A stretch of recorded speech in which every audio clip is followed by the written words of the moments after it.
Here, everybody, and feel free to unmute yourself at any point for any questions. Okay, so we are going to be studying a little bit of Parshas Shemos, which of course talks about both the servitude in Egypt and the beginning of the time leading up to the redemption. Of course, the Jewish people's time in Egypt started very peacefully. Yosef was the prime minister. Everything was good. Even after he passed away, it was not so bad. But then when the brothers passed away, a new Paro came along. He pretended he didn't know Yosef. And that's when the trouble started. First, voluntary servitude, then forced servitude, slavery, eventually infanticide, and so on and so forth, as we know. And then, of course, Moshe Rabbeinu was born, placed in the river, saved by the daughter of Paro, adopted by her, brought up in the palace. Rabbi, I cannot hear you, and my volume is all the way up. Got to check my vocal cords then. Maybe some coffee will help. All right, how's it now? Okay, I can hear you now. Thank you. Okay, I guess I wasn't close enough to the microphone. Okay, and of course, Moshe Rabbeinu grows up in the palace, which helps him greatly because he's able to converse comfortably with Paro, as he'll need to do during the negotiations back and forth. And then, of course, he saves a fellow Jew from being killed by an Egyptian taskmaster. He kills that taskmaster. Another Jew tells on him, and he has to run away. He ends up in the land of Midian, marries the daughter of Yisro, has a couple kids, and then, of course, Hashem appears to him at the burning bush, which is located at no place other than Mount Sinai itself. And they have a chat, an extended chat, a 7-day chat. And finally, Hashem prevails upon Moshe to take on the job as the Redeemer of the Jewish people. Now, of course, the reader of the Torah is going to read the verses about this chat in, just a few minutes. So there's obviously a lot more that they spoke about for those 7 days. So we just have the condensed version. So we're going to learn some of those verses of that version and see what we can understand about them. Vayomer Moshe el ha'alekim. Moshe said to Hashem, Mi anochi ki elech el Paro. Who am I that I should go to Paro? Moshe, we know, was very humble. That was one of his hallmarks. Even when he became the leader of the Jewish people, he never took it for granted that he deserved that position. There's a famous medrash that when the Mishkan was consecrated, Hashem had to call Moshe to come inside because Moshe said, just because I took the Jews out of Egypt, just because I brought them the Torah, doesn't mean that in the Mishkan I'm going to be the top guy. Maybe it's time for somebody else.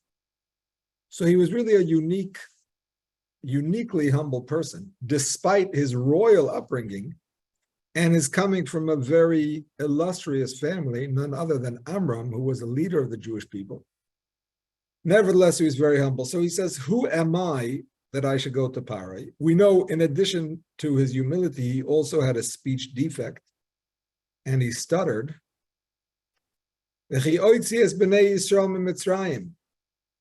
Another question I have, he says to Hashem, and how am I going to take the Jewish people out of Egypt? And what he meant, as Rashi explains, is in what merit are the Jewish people going to be redeemed from Egypt? What do they have to deserve this special miracle? It was no small feat for any slave to leave Egypt. It was really unheard of. So it was going to have to be a great miracle. And to deserve a great miracle, you have to obviously be righteous. Now, Moshe Rabbeinu was suffering at this very moment because of the very Jewish people that he had tried to assist. They told on him, he ran away. Here he was in exile in a foreign country because of the Jews who were talebearers. So he has a question to Hashem, like, why do they deserve this miracle? And Hashem answers, yes, Susan, please. When this is all capitalized in English, do they make the Hebrew or the Aramaic also capitalized, or do they?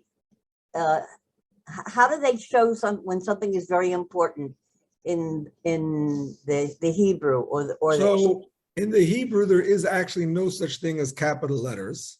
Okay. All the letters look the same, except for 5 letters that look different at the end of a word. The mem, nun, tzadik, pei, and chaf. At the end of the word look different than at the beginning. But in terms of the beginning of the words, there is no such thing as capital. Now, the way this Chumash, which is I got from online, basically, it's Sefaria, is where I copied and pasted this from. But the way this Chumash identifies the Divrei HaMaschil means the words that Rashi is quoting from the verse and then proceeds to explain. So the Divrei HaMaschil in the Hebrew, you'll see is bold, and in the English is capitalized. All right? Okay, I see that. I understand that now. Okay. Okay, good. I don't know. I mean, doesn't have to be the same at every Chumash. That's just whoever put this Chumash together, that's how they did it. Okay, so Torah. There's nothing I'm sorry? in Torah that shows anything, bold or whatever to be more important than anything else, except for some letters that are larger or dots above the letters. Absolutely. In the Torah itself, you will not see any differences. There are no bold letters in the Torah. And there's no underlining or anything like that? No, not in the actual scroll. Okay. Nothing that shows any differences. But like Isaac mentioned, there are some letters that are bigger, some that are smaller. But when God says something to somebody, isn't there a difference between what God is saying and what the people are saying? No. No? In the Torah, in the actual scroll, there are no quotation marks. There's nothing to indicate what's more or less important. We have to figure that out ourselves. Okay, so Hashem answers Moshe. Vayomer, and he said, Ki eheye imach. What's your issue about going to Parai? You're going to Parai. You're not going to Parai. I'm going to Parai. I'm going to be with you. So you are just my shaliach. You are just my messenger. You have nothing to worry about. We actually see this in the expression that Hashem uses when it comes to the plague of locusts. Hashem says to Moshe, Boi el Parai, come to Parai. What does it mean by come to Parai? Moshe Rabbeinu is wherever he is. Hashem is Hashem. And Parai is in Parai's palace. Why does he say come to Parai? He should say go to Parai. The answer is Hashem is saying, I'm here with Parai because I'm everywhere. You come to Parai and I'll be here with you. And I will assist you, of course, in everything you're doing. Which is also the answer to how he will be able to communicate with Parai, despite his speech impediment, because Hashem was with him. And that's the way it was. Whenever he had to speak to Parai, and whenever he had to speak to the Jewish people, he lost his impediment. He could not speak properly when he had to talk, past the salt, past the sugar, whatever, when he was online in public, so whatever it is, he could not talk properly. But when it came to these things, Hashem helped him.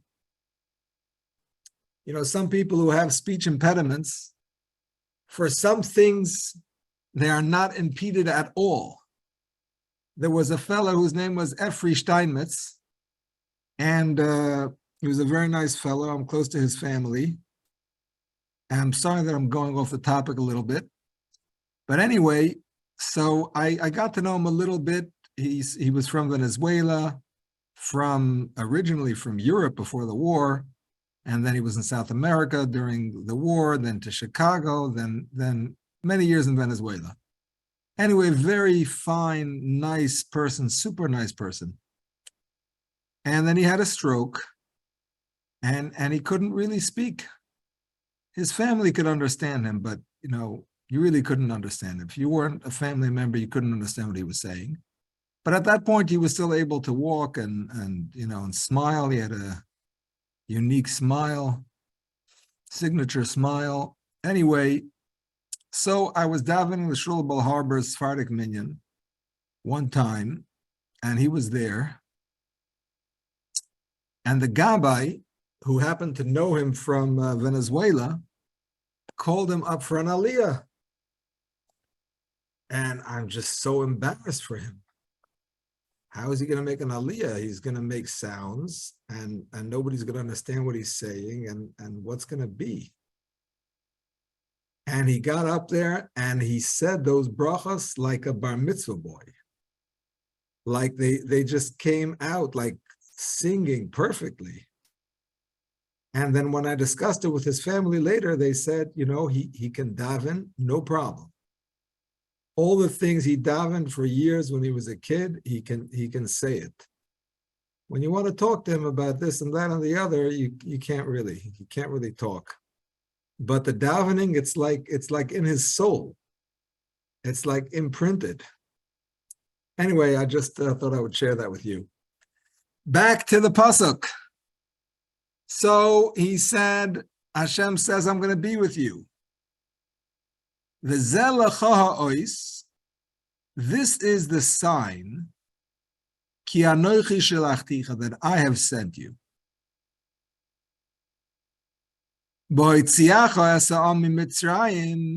When you take the Jewish people out of Egypt,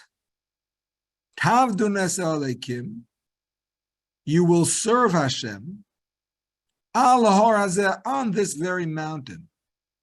The very mountain I'm speaking to you from with the burning bush, that was the very place where the Jewish people were going to worship Hashem in the context of receiving the Torah.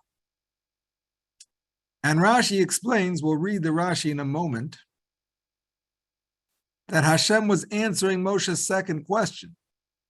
You were asking in what merit the Jewish people have to leave Egypt. Why are they going to deserve such miracles? The answer is because they are going to receive the Torah. Okay, let's do some Rashi reading. The Rashi and the first pasuk will do some Hebrew and some English. How am I important to speak to the kings?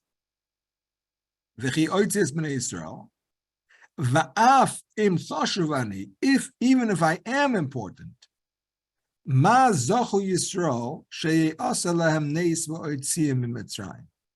what merit do the Jewish people have that a miracle should be done for them, that they should be taken out of Egypt? Now we know that Hashem had promised the forefathers that he was going to take their descendants out of Egypt. But they still needed their own merit to leave Egypt, especially because, as we know, they did not stay for the full 400 years. The original decree was a 400-year slavery. In fact, they were in Egypt for a total of 210 years. Hashem was kind enough to start the count of 400 from the birth of Yitzchok. Even those 210 years were not all in slavery, because like I said, they started out with Yosef and then the brothers, and even the slavery itself started slowly. So the fact is that they were getting out, at a relatively early time compared to what it could have been. So they definitely needed a merit for these miracles to happen. So Rashi on the next one says, "Vayomer ki ehyeh imach." Forgive me if I'm reading the Hebrew and you don't understand Hebrew, but I'm going to translate as I go. Heshivoy al rishon va'al achrein acharein. Hashem answered Moshe first on his first question, and then second on his second question.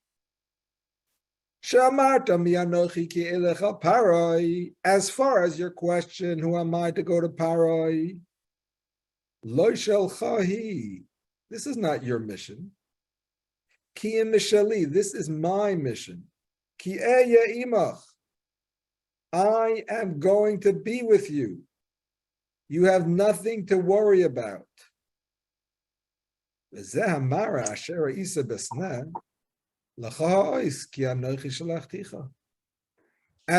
can as you knowing scroll for up? sure, I'm sorry? Can you scroll up? We can't see the English. Just scroll the page up. Yeah. As far as knowing that I sent you, the vision that you're seeing now with this burning bush, that's the sign that I've sent you. You want to know how you know that I'm going to be with you? Look at this miracle that I'm doing. The miracle represents that Hashem is with the Jewish people in the time of their suffering. That's why Hashem appeared specifically in a burning bush, a bush with brambles and thorns, representing that he was experiencing pain together with the Jewish people. So I'm with the Jewish people, and I'm going to be with you.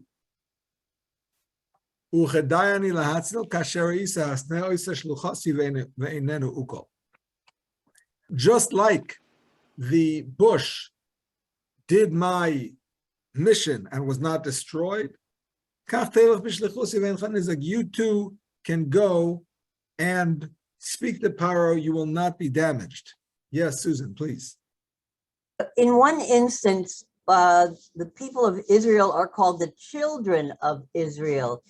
In the next instance, where is it? I can't find it now, but why does it say children? Is that Rashi saying the children of Israel, or is that God saying children of Israel? So the verse actually uses the expression Bnei Yisrael, the children of Israel, and Rashi, and the translation, which they use the JPS, the Jewish Publication Society. That's the translation that Sefaria uses. They translate Bnei Yisrael as Israelites. So, practically they mean the same thing, because Bnei Yisrael means the children of Yaakov Avinu, whose name was Israel. And by extension, because we are descendants of his, we are called by his name, we're called Israelites. So those two expressions seem to be interchangeable. Why does the verse say one and Rashi switch it? I'm not sure.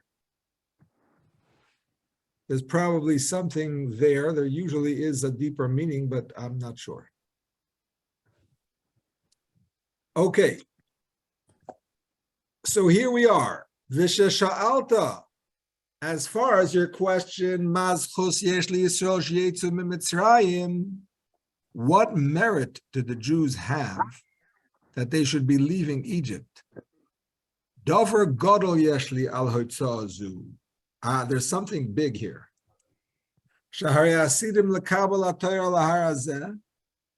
the future, they will receive the Torah at this mountain, Lesoif Gimel Chadashim, at the end of 3 months, Sheyetzu Mitzrayim, when they leave Egypt. So I have big plans for the Jews. They're going out. They're not just going out because the poor guys are suffering. I promise the forefathers they're going to get out. It's not just about that. This is something new. They're going to become the chosen people. They're going to receive the Torah. They're going to become my people, my servants. And that's a huge thing. And in that merit, they deserve to be taken out of Egypt.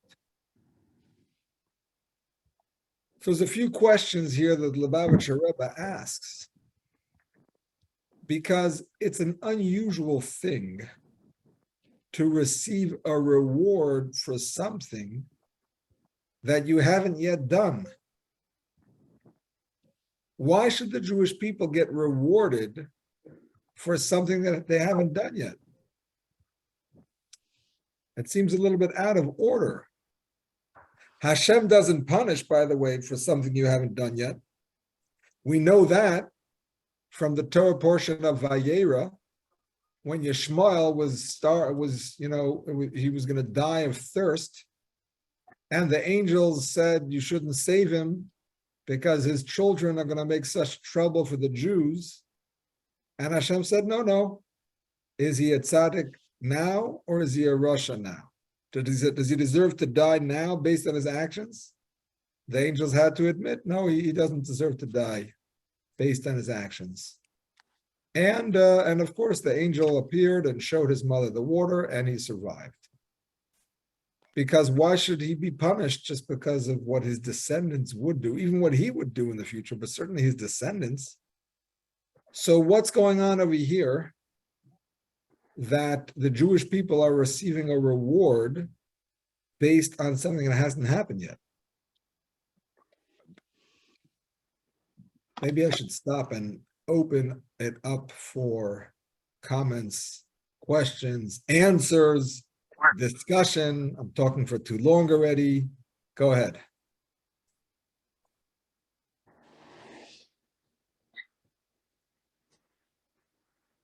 One at a time now. I don't think he should have or should be doing it, What do you mean? because he's getting a reward for doing nothing. He shouldn't get the reward for doing nothing. Well, they're getting rewarded before they do it, but they're going to do it. They haven't done it yet. That's the issue. The point is, how do they know that they or he is going to do it? Oh, Hashem knows. The word. That's not a problem. Hashem knows the future. Well, that we The know. question is, how do they deserve it if they haven't done it yet? But Hashem They knows. don't. Hashem knows everything. But there's something, there's a word that says they are destined to accept the Torah. That's very critical. That is like the whole importance of getting the people out of Egypt. There's no way that God had to make all this happen in order for us to get the Torah. We would have nothing if we didn't have the Torah. And what it says is they are destined to accept the Torah upon this mountain at the expiration. In other words, God has a set plan, a set timeline that it has to be kept because he has everything in place. I'm going to paraphrase what you're saying, and I'm going to put it into different words. What? With your permission. Okay, sorry. No, I'm just going to continue what you're saying and just put it into different words. So basically, I don't know if this is what Susan meant to say or not, but basically what can be said is it wasn't a reward, really. It was simply the way to make it happen. It has to happen. We have to accept the Torah. We have to become the chosen people. This is just the way the world is supposed to go. So perhaps it's not a reward per se. Perhaps it's just Hashem is saying, whether they deserve it or not, this is what has to happen. Yisrael, yes. Yes, it would appear then that the other nations have been given the opportunity to accept the Torah before the occurrence of the burning bush. Is that right? The Jewish people were ultimately the right shidduch for the Torah. They were the people, they are the people that are most suited for it based on our DNA, that we got from Avram, Yitzchok, and Yaakov. And the whole idea of Hashem going to the other nations of the world and saying, hey, I have this Torah here, what do you say? And the whole back and forth like we know, that was really just so they shouldn't have an excuse and say it's not fair, you offered it to the Jews, you didn't offer it to us, it's not fair, blah, blah, blah. But Hashem really knew that it wasn't a good shidduch for them. And that's why he presented each one with the question that was their Achilles heel. Exactly the issue that Hashem knew they had, that's what he said to them when they asked what's in the Torah. Because he knew based on their issues that it really wasn't right for them. So he said, can you handle this? No. I knew that, but whatever. Since you asked, that's the answer. And the same thing with all of the nations. So I don't think it had to take place before this conversation. It had to take place at some point before the Torah was given, but it was really a formality because Hashem knew what they were going to say and that it really wasn't right for them. Thank you, Rabbi. Sure.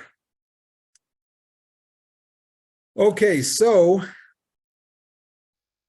that is one possible explanation for this Rashi, that this is actually not a reward, but it is rather a simple arrangement that Hashem has to make. Deserving it or not, that's just what has to be. However, the language of the question where Moshe Rabbeinu asks about a reward, and Rashi doesn't specify in his answer that it's not a reward, so he kind of leaves it open. So that's something that has to be explored. Perhaps it is a reward, and if so, back to the question, why are they being rewarded before they got it? And more so, we have to remember that the Jewish people were actually forced to receive the Torah. It says in the Medrash, in the Talmud actually, Rashi quotes it, that when it came time to receive the Torah, Hashem took the mountain, poised it over their heads, and said, if you accept the Torah, good, but if not, here will be your burial. And they accepted the Torah, Baruch Hashem, and they were not buried. So that's not really something they could be receiving a reward for. That was coercion. More so, here's a deeper question. We know that when Hashem says a prophecy, Hashem communicates something to man, that must take place. There is no way out of it. A prophecy from Hashem must take place. Now, I want to clarify that this is only when it's a good prophecy. A good prophecy must take place. If a prophet prophesizes a good prophecy and it doesn't take place, we know he's a false prophet. When it comes to a negative prophecy, there's no proof that he's false if it doesn't happen, because it could be the Jewish people did tshuva, or the other people. Prophecies can be for any nation. It could be that the other people did tshuva, like the story with Yonah and Nineveh. He went to the city of Nineveh. He announced in 40 days the city's going to be destroyed. The people fasted. They put on sackcloth. Even the animals, for 3 days there was a fast. And the king himself put on sackcloth and so on. And we know that the city was saved. So a bad prophecy could be repealed. A good prophecy cannot be repealed. Because the word of Hashem, that is so powerful that it makes it happen. It can't change. And this relates to a Gemara. The Gemara says that before a baby is born, the drop, meaning to say the embryo or whatever it's called, is brought in front of Hashem. And the angel announces what is going to be with this child. Is the child going to be wise? Not so wise. Is the child going to be wealthy or not so wealthy? All kinds of questions. The angel announces what's going to be. And by the way, the shidduch is also announced. 40 days before the child is formed, meaning to say at the time of conception, the shidduch is already announced. So in case a person that you know is looking for a shidduch, they should just know Hashem has a shidduch for them. They have to find it. We have to work. That's true, but the shidduch is already announced. Anyway, the angel does not announce if the child is going to be a tzaddik or a rasha, righteous or wicked. Tzaddik v'rasha loy ka'amar. The angel does not say if it's going to be a tzaddik or a rasha. Why not? Hashem knows. Hashem knows everything. Hashem knows the future till the end of time. But if it would be announced, that would force the child to be one or the other, and there has to be free will. The fact that Hashem knows it but doesn't say it doesn't force us. Hashem's knowledge is within Hashem. It doesn't force this world. He doesn't impose his knowledge on this world, and we have free choice despite his knowledge. But Hashem's speech, which is revealed to this world, does force things and make things happen. And then the child would be a tzaddik, not just because Hashem knew it, but because Hashem made it happen. It wouldn't be the child's accomplishment. And if the child is wicked, he could blame it on Hashem, and it wouldn't be their fault. So that's why Hashem does not make that announcement. The angels not make that announcement. So coming back to our discussion, Hashem is telling Moshe, the Jewish people are going to worship me on this mountain. That just made it happen. If Hashem said it's going to happen, it's going to happen. They cannot back down. It must happen. As we know, Hashem made it happen with the mountain above their heads. There was no option for it not to happen. So that's another reason that they should not deserve a reward, because it had to happen.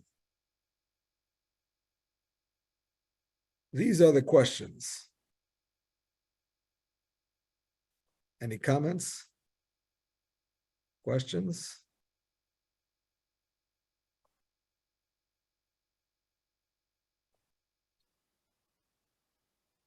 We're missing somebody.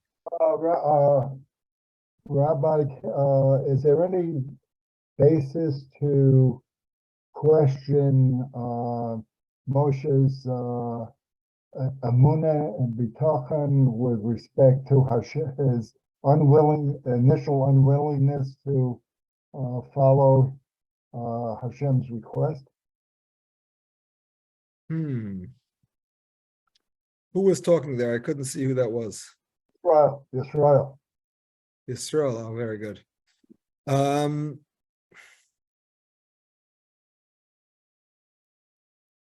So there is some discussion about the fact that it took so long for Moshe to agree to this shlichus. And in the end of the day, Moshe Rabbeinu was not invited to be the Kohen Gadol at the end of this discussion. It was Aaron. And perhaps that's because of his hesitancy and so on. So even though he was still the leader, but not in every respect. Ultimately, Moshe Rabbeinu did not go into Eretz Yisrael, and some trace back. I mean, there were many reasons for that, but some trace that back to this conversation. So it's not so clear, if there was an impact, but it's possible that there was.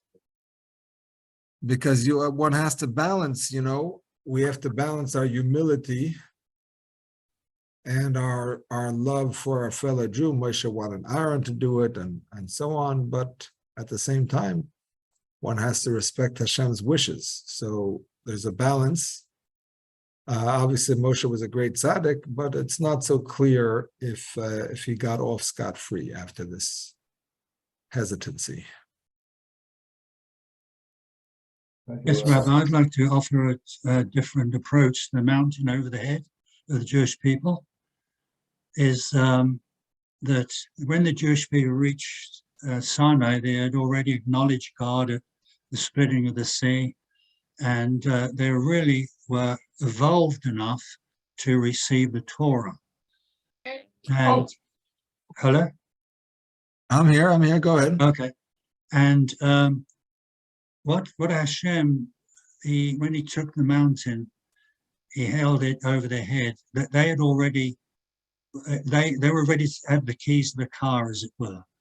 And he said that if you, actually what it meant is that if you don't accept the Torah and live by it, then this mountain, which represents materialism and Gashmias, will fall down and crush the spiritual life out of it.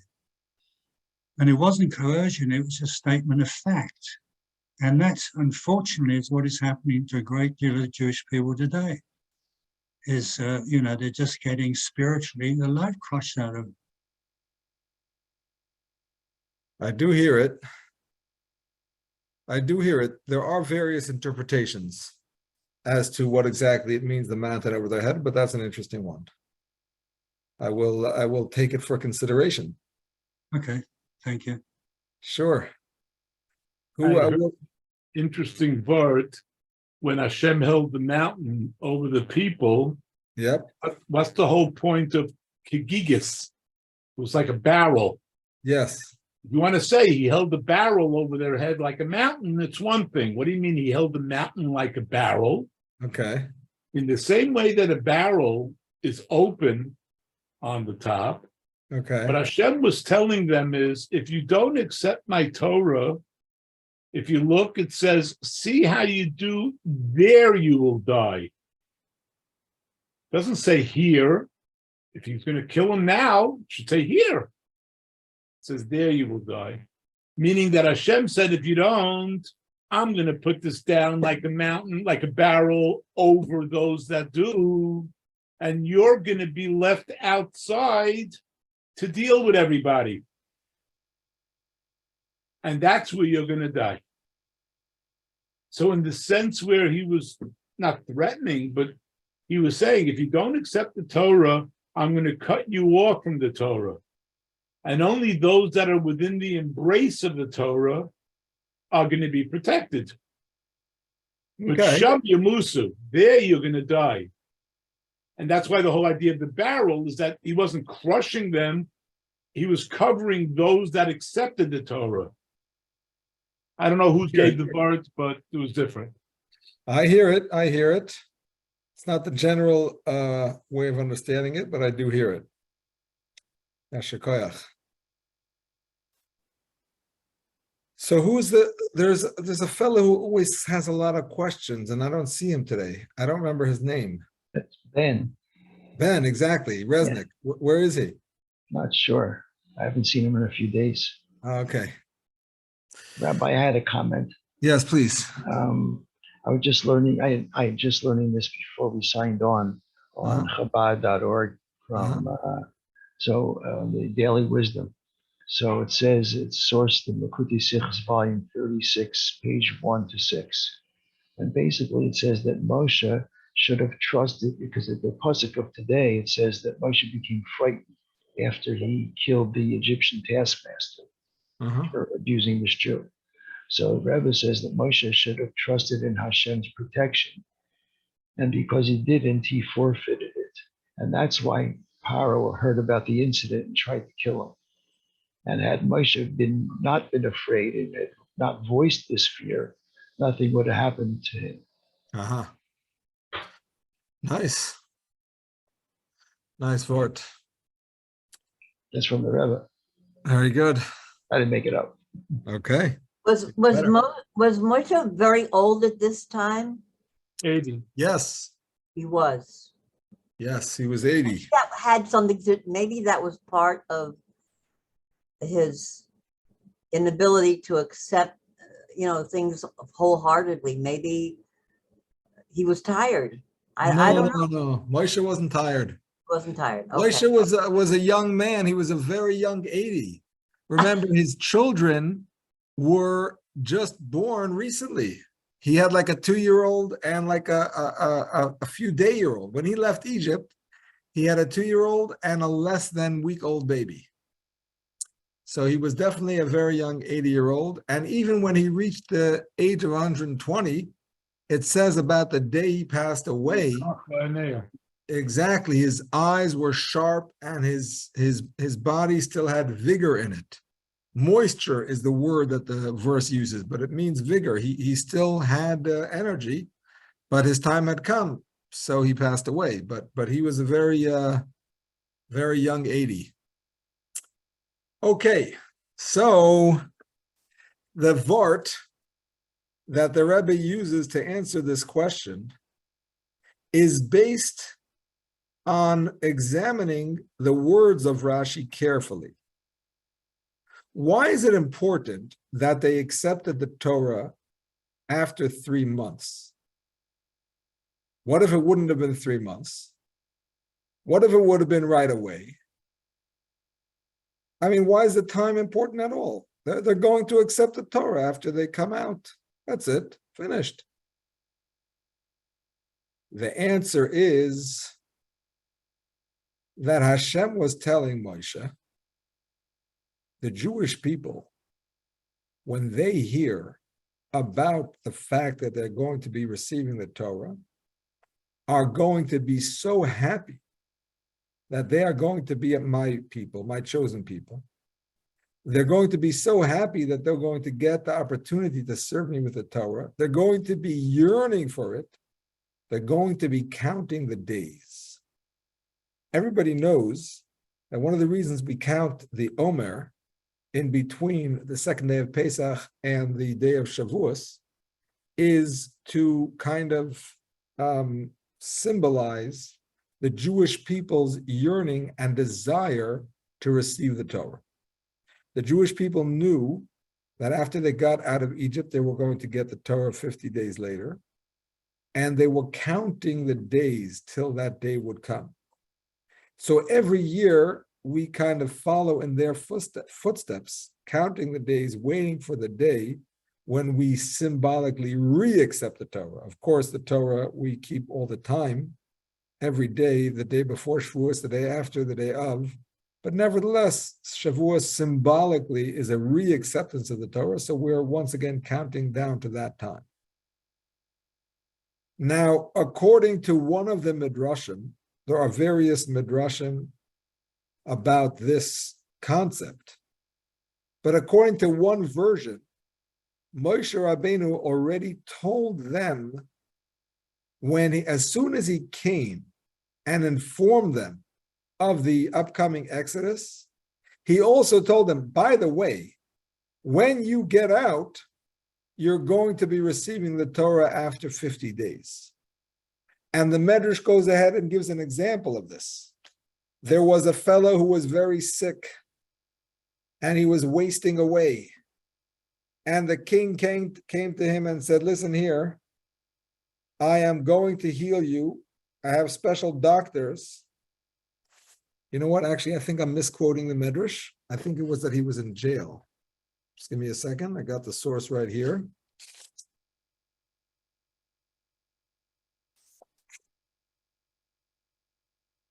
Sorry, yes, he was in jail and he was wasting away in jail. And Hashem's and the king came to him and said, A, I'm going to take you out of jail. And B, not only that, I have a shidduch for you. My daughter is your shidduch. Of course, it's going to take some time after you get out of jail. We got to clean you up. We got to do some fittings. We got to do some dress rehearsals. But at a certain number of days after you're out of jail, you are going to be marrying my daughter. So, of course, as soon as the fellow got out of jail, he started counting down the days to the big wedding.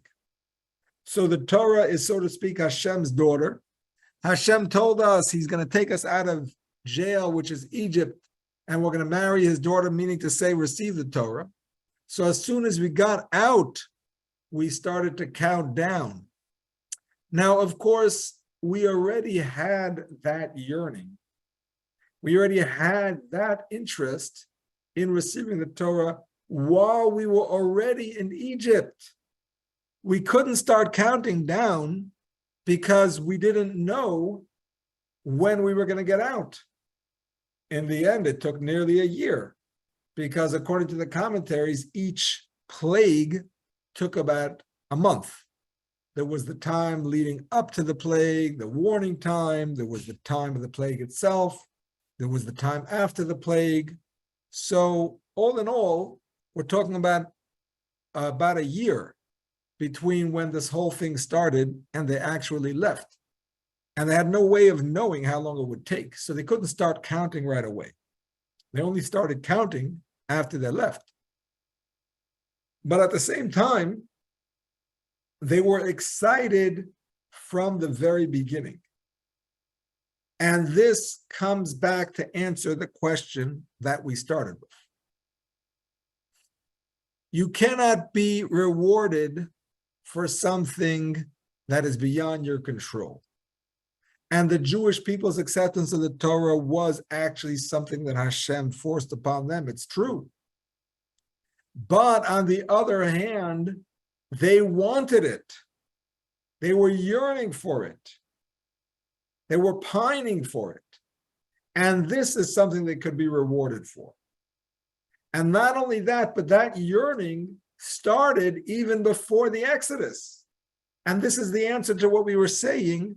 How could Hashem, or why would Hashem reward them for something that hadn't happened yet?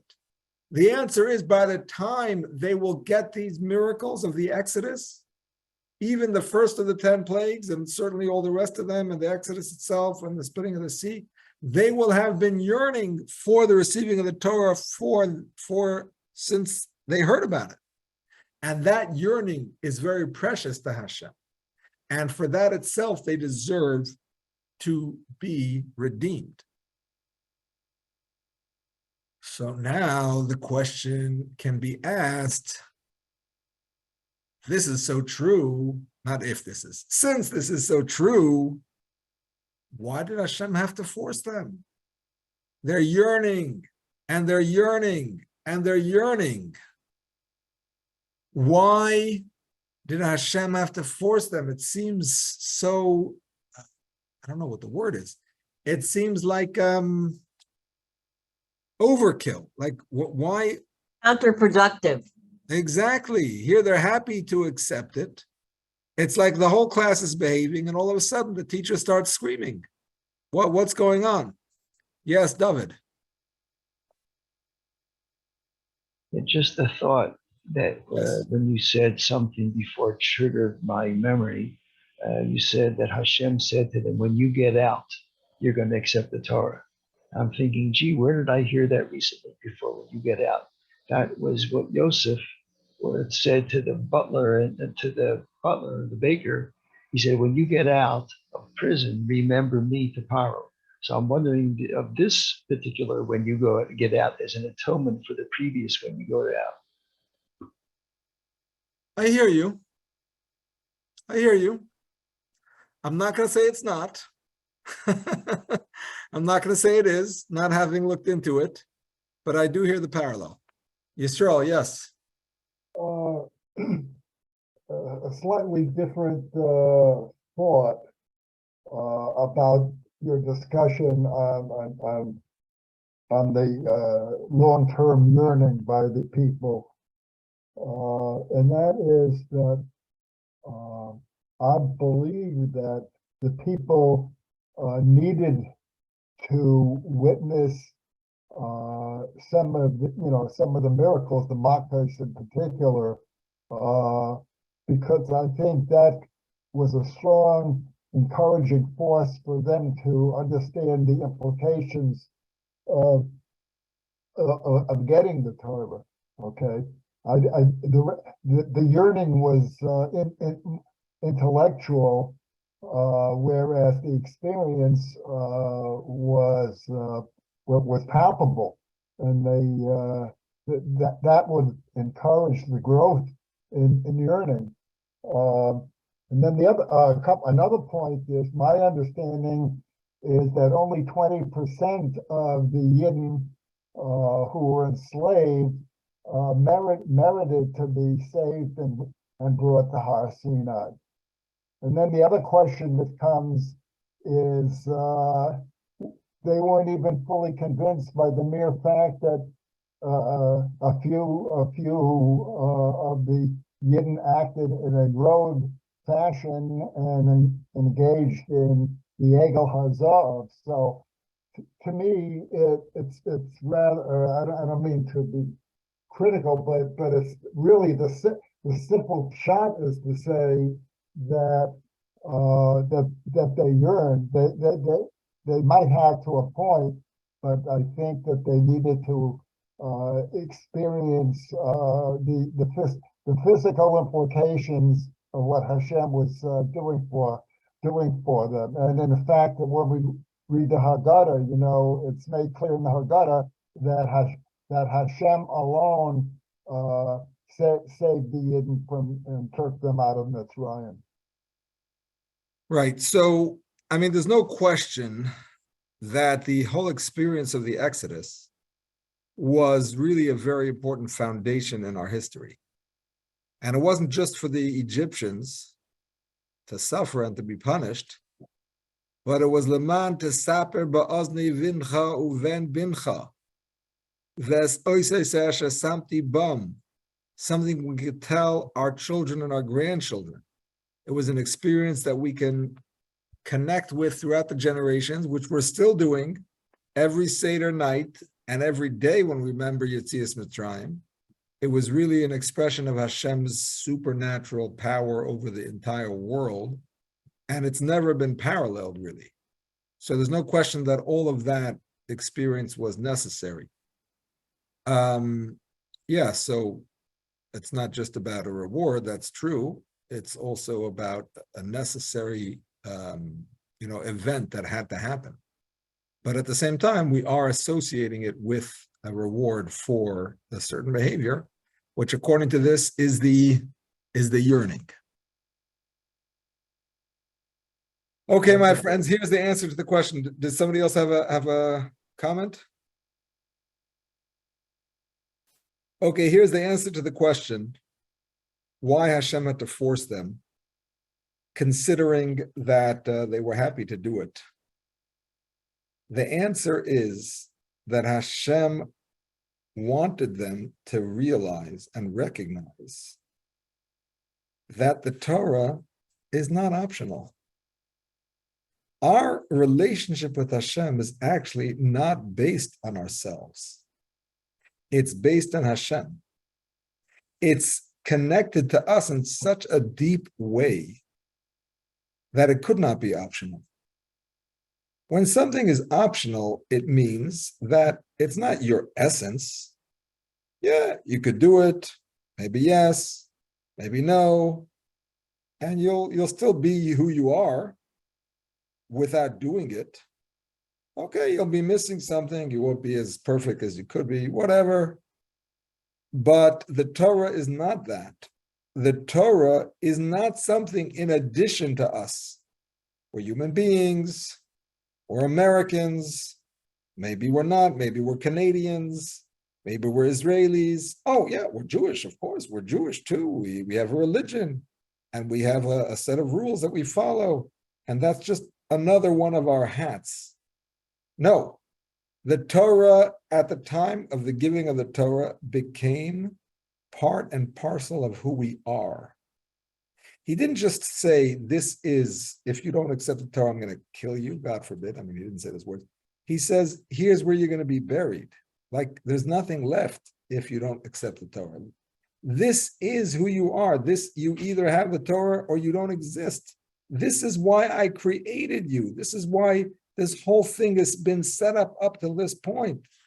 So Hashem is saying, I know you want the Torah, but I'm telling you that it's not just because you want it, it's because it's part and parcel of who you are. So the mountain symbolizes that essential connection. The fact that it is something that is above us, that is beyond us, all-encompassing, like a mountain, like a barrel. Isaac was saying, why like a barrel? Like a barrel is circular, like it's around, it's greater than, it's above, it's beyond. This connection to Hashem through the Torah is beyond any one particular action or decision. So just for the roundup, because I know David is going to ask me for a 1-minute roundup.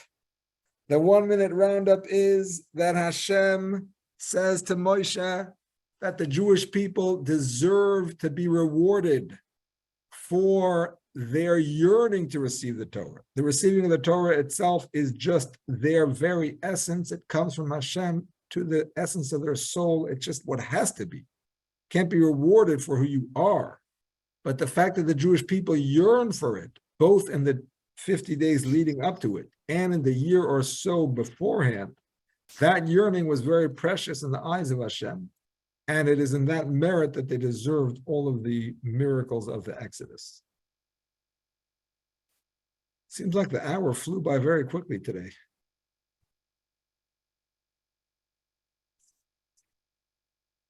Thank you all. Thank you, Rabbi. Thank you, Rabbi. My pleasure. I will see Bye-bye. you next Thursday. Like this, and Thank you. stay safe.